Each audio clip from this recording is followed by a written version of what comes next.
pour obtenir leur libération et pour lutter pour une Palestine libre.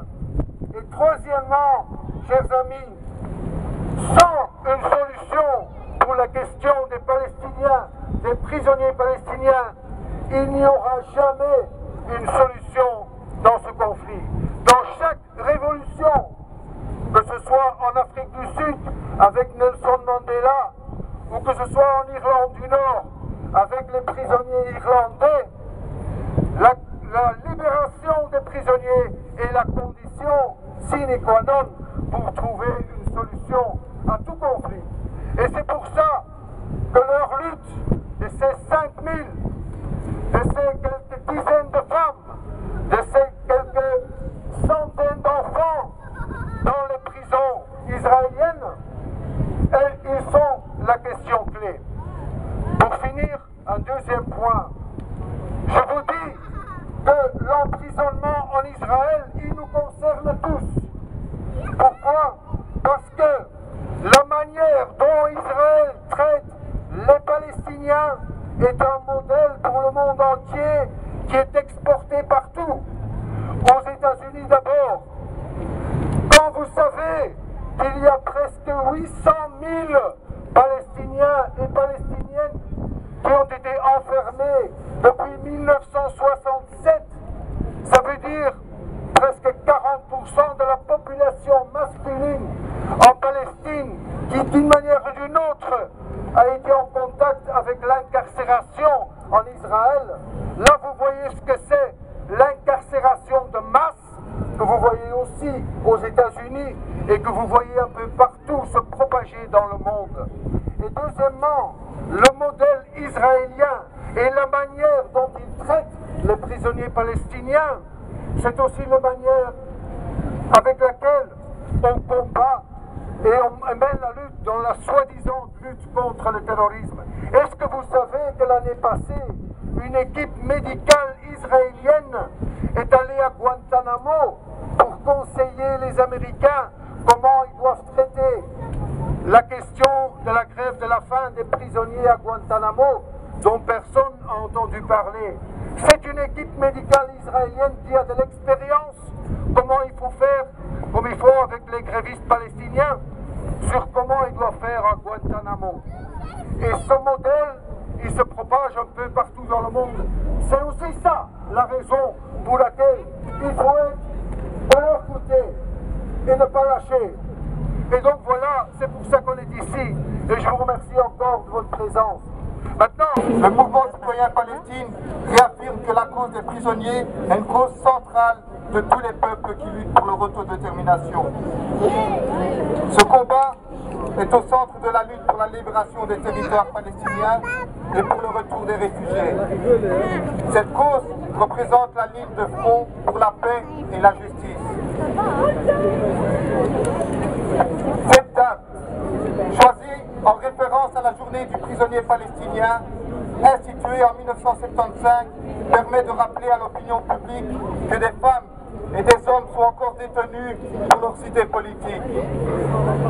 Aujourd'hui encore, des dizaines de milliers de militants politiques sont incarcérés dans les geôles israéliennes, françaises, états-uniennes, marocaines, espagnoles, britanniques et autres.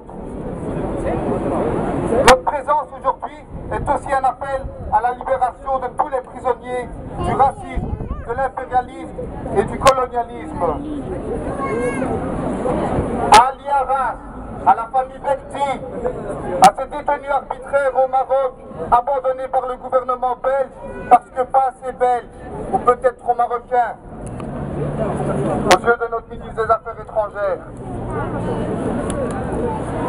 Aux Mapuches, luttant contre l'accaparement de leurs terres au Chili, aux détenus de Guantanamo, à Léonard Pelletier, à Moumia Abou Jamal, aux cinq Cubains et à chaque prisonnier de la liberté détenu pour avoir cherché la libération de son peuple.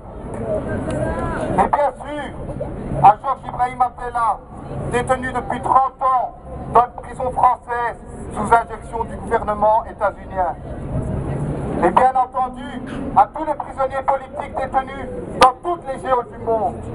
Je pense particulièrement demande maintenant aux 529 frères et sœurs égyptiens condamnés à mort aux yeux du monde entier sans aucune indignation. Leur sort est intimement lié à celui des Palestiniens. Pas de Palestine libre avec un régime dictatorial et criminel en Égypte. Dans la continuité de ce que je viens de dire sur notre position ici en Belgique. Notre position en Belgique, elle se trouve dans un combat qu'on ne peut pas abandonner. Un combat qui peut faire front face à nous tous. Face à nous tous. Aussi bien, je vous demande de rejoindre les combats pour Léonard Peltier et pour Moumia Abou Jamal. La ligne de front ici en Belgique, entre la paix et la justice, elle se trouve face à ces enfants qui sont ici devant vous. Elle se trouve face aux enfants qui se trouvent devant vous, qui n'ont pas le droit de voir leur père, comme chacun d'entre nous ici a le droit d'avoir son père chaque soir pour lui dire bonsoir, bonne nuit, à demain. Ces enfants-là n'ont pas leur droit. Des dizaines de familles belgo-marocaines ici en Belgique sont privées de leurs droits pour des raisons racistes. Et c'est là que se trouve le droit et la justice. Tant que vous ne serez pas à côté de ces familles-là, vous pouvez vous prétendre du droit et la justice. Vous ne ferez que vous raconter des mensonges à vous-même. Merci tout le monde. De Belgique. Je suis la sœur de Bekti Abdelatif qui est au Maroc, tenue. Cela fait 6 ans. J'ai 2 points en commun avec la Palestine, c'est que mon frère est aussi à l'intérieur. Il a été condamné à 30 ans. Voilà. Donc cela fait depuis 6 ans, on a mené un combat juridique rude, mais cela ne nous a mené à rien. Aujourd'hui, la seule issue est politique. C'est pourquoi les familles exhortent les autorités marocaines, et je précise bien les autorités marocaines, à trouver une issue positive au dossier et libérer nos proches. Je demande juste un point dans cette cause qui est très dure pour nous. Nous, on est sa famille et je sais c'est quoi se retrouver seul loin de notre frère. C'est très dur, ça fait plaisir de voir autant de gens. Mais il y a une chose que j'ai remarqué, quand on parle du Maroc, on se fait tout petit. Pourquoi? Parce que c'est le Maroc. Moi, j'ai peur de rien du tout. Ça fait un petit moment qu'on ne m'a pas vu dans les rassemblements, malheureusement. Mais je dis bien aux autorités marocaines, je serai là dans les années à venir. Tant que mon frère n'est pas libéré, je serai là. Comme la sœur de Samer Issaoui. Vous avez entendu du frère qui est à l'intérieur? Maintenant, il a été libéré. Mais maintenant, c'est sa sœur qui est à l'intérieur. Moi, si je devais donner la place pour retrouver la liberté de mon frère, je prendrais sa place. Merci à tous. Libérez les prisonniers palestiniens! Libérez les prisonniers palestiniens!